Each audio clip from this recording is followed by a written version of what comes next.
देशव्यापी काला दिवस के आह्वान के तहत शुक्रवार को नागपुर के संविधान चौक पर आशा वर्कर्स और गट प्रवक्तों ने C2CITU के नेतृत्व में विशाल धरना प्रदर्शन किया। बड़ी संख्या में काले वस्त्र और काले झंडे लेकर पहुंची महिला कर्मियों ने केंद्र और राज्य सरकार के खिलाफ जोरदार नारेबाजी की। अपनी लंबित मांगों को तत्काल पूरा करने की मांग की। आशा व गट प्रवर्तक कर्मचारी यूनियन नागपुर जिला के अध्यक्ष राजेंद्र साठे ने कहा कि मार्च 2025 में संसद में केंद्रीय स्वास्थ्य मंत्री डॉक्टर JP नड्डा ने आशा वर्कर्स के मानदेय में 1500 रुपए प्रति माह वृद्धि की घोषणा की थी, लेकिन अब तक इस घोषणा को लागू नहीं किया गया। उन्होंने मांग की है कि आशा वर्कर्स को घोषित बढ़ा हुआ मानदेय तुरंत दिया जाए तथा गट प्रवक्तों के मानदेय में भी 2000 प्रति माह की वृद्धि मार्च 2025 से लागू की जाए। उन्होंने कहा कि देश भर में विभिन्न विभागों के संविदा एवं योजना आधारित कर्मचारियों को नियमित सेवा में समाहित करने की प्रक्रिया चल रही है, लेकिन राष्ट्रीय स्वास्थ्य मिशन NHM के तहत वर्षों से कार्यरत आशा वर्कर्स और गट प्रवक्तों को अभी सरकारी कर्मचारी का दर्जा नहीं दिया गया। कोविड-19 महामारी से लेकर नियमित टीकाकरण, मातृ एवं शिशु स्वास्थ्य परिवार नियोजन, संक्रामक रोग नियंत्रण तथा सरकारी स्वास्थ्य योजनाओं के क्रियान्वयन में इन कर्मचारियों की महत्वपूर्ण भूमिका रही। इसके बावजूद इन्हें सामाजिक सुरक्षा और स्थायी सेवा का लाभ नहीं मिल रहा है।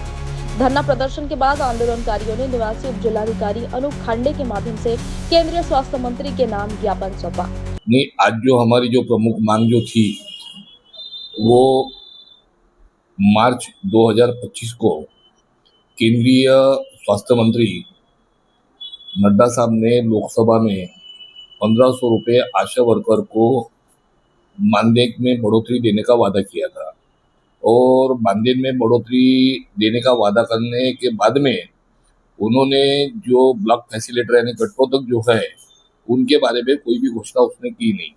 हमारी मांग यही है कि जो आपने मार्च 2025 में जो लोकसभा में जो घोषणा की थी 1500 रुपये आशा वर्कर को देने की, तो गठबंधन को भी 2000 रुपये दिया जाए और मार्च 2025 में जिस दिन घोषणा की थी उस समय से आज की तारीख तक के जो भी 1500 रुपये के हिसाब से जो पैसा बनता है वो पैसा वो आशा वर्कर को दिया जाए। दूसरा सवाल ये है हमारा कि अभी जो जनगणना का समय चल रहा है, SIR का समय चल रहा है, आशा वर्कर ये स्वयं सेविका ये कोई सरकारी कर्मचारी है ही नहीं, क्योंकि सरकार ने इनको सरकारी कर्मचारी का दर्जा दिया नहीं है। तो BLO के काम के लिए और BLO के सपोर्टेड में दूसरी आशा वर्कर जो BLO नहीं है उसे जोड़ा गया है। स्वास्थ्य मिशन का जो काम है ये आशा वर्कर करती है। नागरिकों को स्वास्थ्य सुविधा मुहैया कराना ये आशा वर्कर का महत्वपूर्ण काम है, लेकिन BLO के काम में SIR के काम में आशा वर्कर को लगाने की वजह से जो स्वास्थ्य मिशन का जो काम है वो काम आशा वर्कर पूरा नहीं कर पा रही है। यानी आशा वर्कर या स्वयं सेविका होने की वजह से उसे काम के अनुरूप मानदेय मिलता है, तो एक तरफ उनकी मानदेय में कटौती हो रही है, यहाँ से भी पैसा नहीं मिल रहा है। इसलिए हमारा कहना यही है कि जो आशा वर्कर को जो BLO या BLO सपोर्टेड में जो काम दिया गया है वो काम दूसरों को दिया जाए और आशा वर्कर को उसमें से स्वास्थ्य मिशन के काम के लिए मुक्त किया जाए। प्रदर्शन का नेतृत्व डॉक्टर राजेंद्र साठे, प्रीति मेश्राम, लक्ष्मी कोत्तेजेवार, रंजना पौनीकर, माया कवड़े, उषा मेश्राम तथा सुनंदा बसे शंकर ने किया। इस अवसर पर जिले भर के सैकड़ों आशा वर्कर्स एवं गट प्रवर्तक उपस्थित रही। उनकी प्रमुख मांगे आशा वर्कर्स एवं गट प्रवक्तों को सरकारी कर्मचारी का दर्जा दिया जाए, न्यूनतम वेतन 30,000 प्रति माह निर्धारित किया जाए, ग्रेच्युटी पेंशन, भविष्य निधि एवं ESIC जैसी सामाजिक सुरक्षा योजनाओं का लाभ दिया जाए, संसद में घोषित 1500 मानदेय वृद्धि तत्काल लागू की जाए तथा गट प्रवक्तों को 2000 प्रति माह की वृद्धि दी जाए। शहरी आशा वर्कर्स को भी ग्रामीण आशा की तर्ज पर 23 माह का कोविड प्रोत्साहन भत्ता तत्काल प्रदान किया जाए। आशा वर्कर्स को BLO एवं सहायक BLO के अतिरिक्त कार्यों से मुक्त किया जाए। आज फिर एक बार आशा गट प्रवर्तक और आंगनबाड़ी की जो महिलाएं हैं वो अपने हक की लड़ाई के लिए, अस्तित्व की लड़ाई के लिए आज यहाँ पर संविधान चौक पर आज उपस्थित हुई हैं। यहाँ पर सरकार पर एक आरोप लगाया है इन्होंने कि हमारी आज तक कोई मांग पूरी नहीं हुई है और जो किमान वेतनमान है वो लागू किया जाए और पेंशन, ग्रेजुएटी, इन सारी चीज़ों की मांग इनके द्वारा की गई है। जैसा कि आप देख रहे हैं यहाँ पर पूरे नागपुर जिले से यहाँ पर महिलाएं आई हुई हैं और विशेष तौर पर अगर आप देखेंगे तो देखेंगे कि ये सारी महिलाओं ने काले वस्त्र धारण किए हैं। जो काले वस्त्र एक शोक का प्रतीक होता है कि अगर कोई व्यक्ति अगर काले कपड़े पहनता है तो ये शोक व्यक्त कर रहा है कि किस तरह से यहाँ पर असंतुष्ट है महिलाएं। ये आशा गट प्रवर्तक जो महिलाएं हैं ये असंतुष्ट हैं सरकार की नीतियों से और सरकार जो इनको मानधन दे रहा है उन सब नीतियों से परेशान है। जी, हर बार की तरह इस बार भी आपको धरने पर उतरना पड़ रहा है, क्या कारण है इसका? आज जो महाराष्ट्र में पूरा देशव्यापी हमारा काला दिन मना रहे हैं देश में पूरा, क्योंकि केंद्र सरकार ने जो 1500 रुपए की बढ़ोतरी की थी वो भी हमारे को अभी तक नहीं मिला है और उसकी घोषणा भी नहीं। जो केंद्र सरकार राज्य सरकार को फंड देती है वो भी 6-6 महीने का, वो बोलती है अभी हम उनको फंड ही पूर्ववत नहीं करेंगे क्योंकि आशा वर्कर बहुत परेशान है।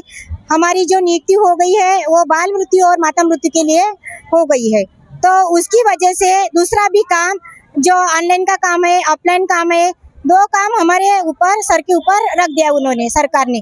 क्या और सरकार जो महीने का मानधन देना चाहिए वो भी 6-6 महीने मानधन देती नहीं। ये काले वस्त्र पहनने का क्या एक कारण है? काले वस्त्र पहनने का ये कारण है कि हमको जब तक मानधन नहीं मिलेगा हम काला दिन मनाते रहेंगे। जी, महिलाओं के लिए बहुत चुनौती है कि अपने घर को भी चलाना है और इतनी महंगाई में पूरे जीवन कैसा गुजर रहा है आप लोगों का? हमारा जीवन बहुत यानी दुख से गुजर रहा है। हम इतना काम कर रहे हैं और ये बीच में जो बीएलओ का काम दिया है, पगार तो वैसे भी वो दे नहीं रहे हैं। हमारा पगार कभी भी अच्छे से होता नहीं है हर महीने में जैसे बाकी लोगों का होता है। हमको पगार के लिए भी झगड़ना पड़ता है, मोर्चा करना पड़ता है। और अब ये नया जो बीएलओ का काम दिया है, जो हम आरोग्य डिपार्टमेंट के लिए हमारी नियुक्ति हो गई है, महिला मृत्यु माता मृत्यु के लिए हमारी नियुक्ति हो गई है कि वो कम हो जाए, तो उसके बजाय हमको ये बीएलओ का नया काम दिया है। 2 साल हो गए हम परेशान हो गए। कभी भी कोई भी फोन करता है इधर से, हम हमारे आरोग्य डिपार्टमेंट से हम परेशान हो जाते हैं कि ये काम चाहिए, ये पूरा टारगेट चाहिए, इतनी एएनसी चाहिए, इतने जन्म चाहिए। तो और इधर के तहसीलदार इधर के लोग बोलते हैं कि हमारा ये भी काम होना चाहिए, तो हम उसके बीच में फंस गए हैं।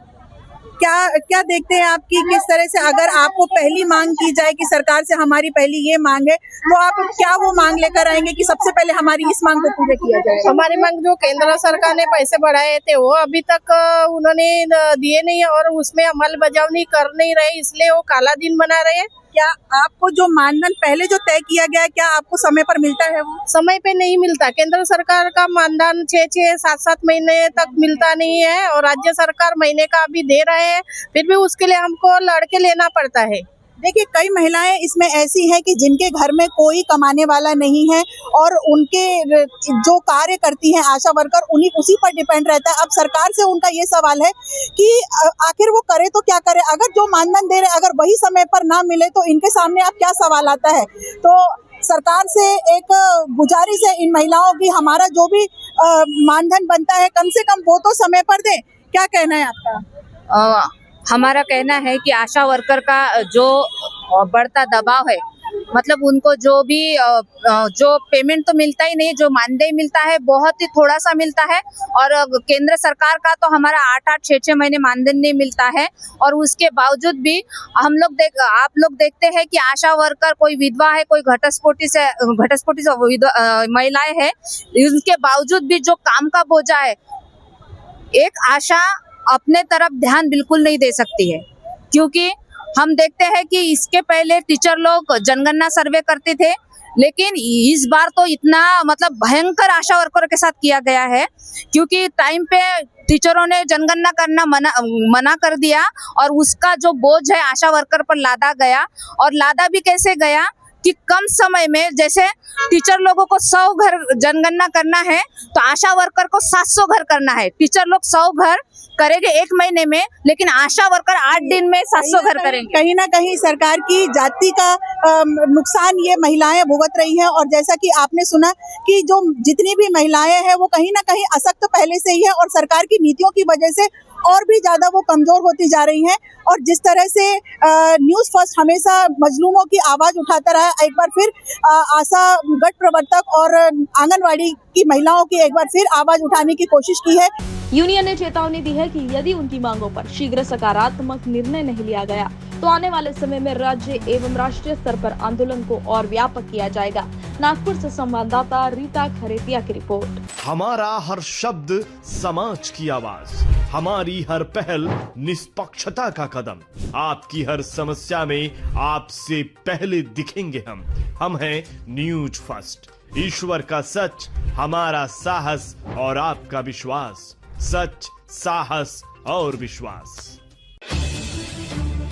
अगर आप ये वीडियो YouTube पर देख रहे हैं तो हमारे चैनल को सब्सक्राइब कर बेल आइकन दबाएं।